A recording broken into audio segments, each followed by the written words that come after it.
Take me through that. How'd you guys? So you guys ended up on the phone arguing? No, his DJ Butterfingers at the time was, I was cool with, which was actually Mannix's brother. They were twins, Mike and Matt. Mannix did the production. His twin brother was the DJ. They all lived in the same house. And there was another guy also there named Chaos Kid. And that formed Basement Productions. So it was Mannix, Butterfingers, Chaos Kid, and Eminem. That was Basement Productions. This is pre-Infinite, actually. And then I kind of got into a face-to-face with Marshall at his job, called Kim out of her name, and Marshall didn't like that. We left with words being said. I went home, and I was living with Champ at the time, and ended up on the phone with Butter, and Butter said, Marshall said next time he sees you, he's fucking you up. Now, I'm not no punk. I don't come from that. I'm an East Side dude till I die. And when somebody says something like that, you don't wait for it to come to you. You take it to them. That's just the code.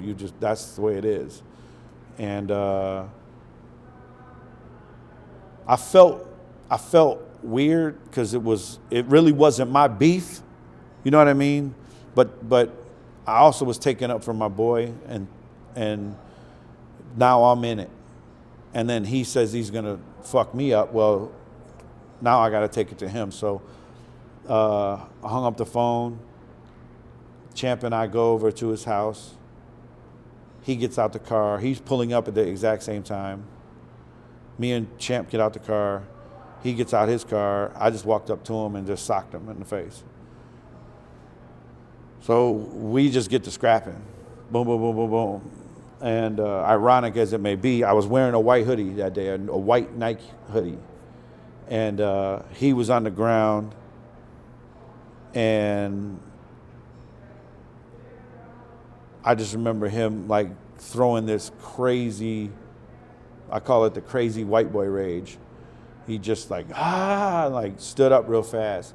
And his collarbone, I was going down to hit him, and his collarbone, he came up real fast, and his collarbone hit me right in the bridge of my nose and just blew out my shit like all over. I had blood all over my white hoodie, and I lost it. I went crazy and started kicking him and shit. And Marshall later told me that I broke some of his ribs, and all that. And then I remember another guy came there also because this dude Joe came there because Chaos Kid owed him money for weed or something. And I just remember I look out, and they're fighting on the side of the house, and Joe's got Chaos Kid up against the wall, up against the side of the house, and he's slamming him up against the side of the house. It was just crazy. And we just left, and I remember leaving, and a week later, I'm at St. Andrews by myself. And I just came from a wedding reception. Now, St. Andrews is like the big hip-hop spot. Everybody went there. Everybody went there to battle. Everybody went there to hear DJ House Shoes play somebody's record. Jay Dilla might show up and plug in his DAT recorder and play something that they just recorded that you'll never hear ever again, just so he could play it to get your response if you liked it. Then they just took that recorder and left. Like, you didn't know, what was going to happen. But Friday nights at St. Andrews was the shit. So I remember I went there and I had a suit on, and a ton of Eminem's friends, or people that were like hangers on, I should say. This was like no D12 members, nobody like that. no proof, nobody like that. These were just dudes, suburb kids that would hang out with him, whatever, that loved rap, that were, just thought that he was cool and whatever. They kept coming up to me going, well, Marshall's here, he's gonna fuck you up.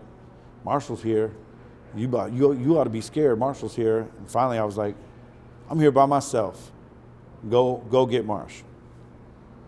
So they went and got him, and he's like, let's go over here and talk. So we went over to the side, and he was like, look, man, I know why we fought, but you need to know that your boy really tried to holler at my girl. I can play you the tape. You need to listen to it. Like, I said, I want to hear it. Play it for me. So he took me out to the car and played me the tape. I heard the whole conversation between them two. Now, it's debatable if he's trying to holler at her or she's trying to holler at him or whatever. Like, she could have been trying to, wrap him up in some bullshit too, because girls are scantless like that. But the way it sounded on the tape, it could have been spliced. Might not have been, but whatever. But the way it was on the tape, it sounded like he was trying to holler at her. To this day, he says it. That ain't like they made it sound like that. Like they spliced shit together and they did all this stuff. And he's like, I never tried to holler at her. She tried to holler at me, and then and then I called her the second time, and that's when she finally she recorded me on the second phone call. But nobody heard the first phone call where she was trying to holler at me. Because Champ was the man. At one point, he was the guy that, like I said, he took Marshall to Paisley Park Studios to record. This is Prince's studio, and took him around, and put him in the studio and recording things, put him in his video and things like that. So, to a guy who's barely coming up, his girlfriend, who doesn't know this world, sees that it could be something that's definitely alluring to a female, like, oh, man, he's really the guy I should be with, not this guy. Right. But that's not how the conversation sounded. So at least the way that I had heard it. So he was like, we can squash this beef, like right now. Why don't we just squash it? And I was like, yeah, we can squash it.